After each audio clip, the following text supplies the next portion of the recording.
സുമ്മക്കാല പിന്നെ നബി പറഞ്ഞു ഇങ്ങനെ എഴുതണം എന്ന് പറഞ്ഞു. എന്ത്?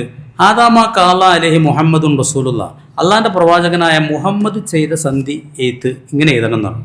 അപ്പോൾ സുഹൈൽ പറയാ വല്ലാഹി ലൗ കുന്നാ നഅലമു അന്നക റസൂലുള്ളാഹി മാ സദദ്നാക അനിൽ ബൈത്തി വലാ ഖാതൽനാക.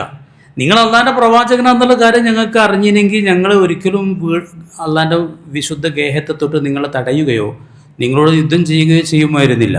നിങ്ങൾ അള്ളാന്റെ റസൂലാന്ന് ഞങ്ങൾക്ക് ബോധ്യപ്പെട്ടിട്ടില്ല, ഞങ്ങൾ വിശ്വസിക്കണില്ലല്ലോ, അവിടെ അത് എഴുതാൻ പറ്റില്ല. റസൂലുള്ള വെട്ടണം എന്ന് പറഞ്ഞു. അബ്ദുള്ളാന്റെ മകൻ മുഹമ്മദ് എന്ന് വേണമെങ്കിൽ എഴുതാം, റസൂലുള്ളാന്ന് എന്താക്കാൻ പറ്റില്ല, എഴുതാൻ പറ്റില്ല.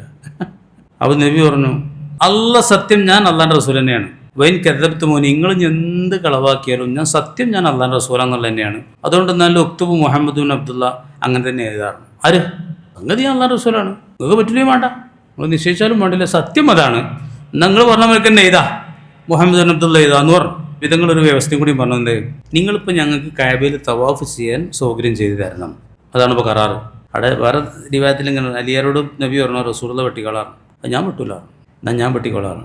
ഞാൻ വെട്ടിക്കോളാനിട്ട് റസൂലുള്ളാക്ക് റസൂലുള്ള ഏതാണ് മുഹമ്മദ് ഏതാണെന്ന് ആർക്കറിയില്ല, കാണിച്ചു കൊടുക്കാൻ പറഞ്ഞു. കേട്ടോ നിങ്ങൾ? കേട്ടണോ? നബി നിങ്ങൾ നിരക്ഷരരായിരുന്നു, സ്വന്തം പേര് പോലും എഴുതാനും വായിക്കാനൊന്നും അറിയുമായിരുന്നില്ല. അപ്പോൾ വലിയൊരു വെട്ടൂലെന്ന് പറഞ്ഞാൽ ഞാൻ വെട്ടാം, എനിക്കറിയണ്ടേ ഏതാ റസൂലുള്ള ഏതാണ് ഇതിന് മുഹമ്മദ് ഏതാണെന്ന് അറിയണ്ടേ. നമുക്ക് അതിനാണ് വലിയ പോയിന്റ് മുസ്തഫ. റസൂലുള്ള അങ്ങനത്തെ നിരക്ഷരനായിരുന്നു എന്ന് വരണം, എന്താ മെച്ചം?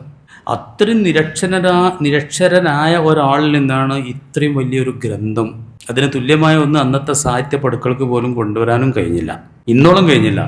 1400 കൊല്ലമായിട്ടും സമുദായത്തിന് വഴികാട്ടിയായി ഉയർന്നു നിൽക്കുകയാണ് ഈ ഗ്രന്ഥം.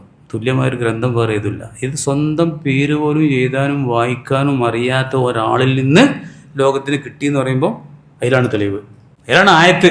അല്ലാതെ നമ്മൾ സുഹൃദാനം മോശമാക്കാൻ വേണ്ടി നമ്മൾ നിരക്ഷരനാണെന്ന് പറയല്ല. മനസ്സിലായോ? ഈ റിവായത്തിൽ ഏതായാലും ആ സംഗതിയൊന്നും ഇല്ല, അങ്ങനെയൊക്കെ ഉണ്ട്.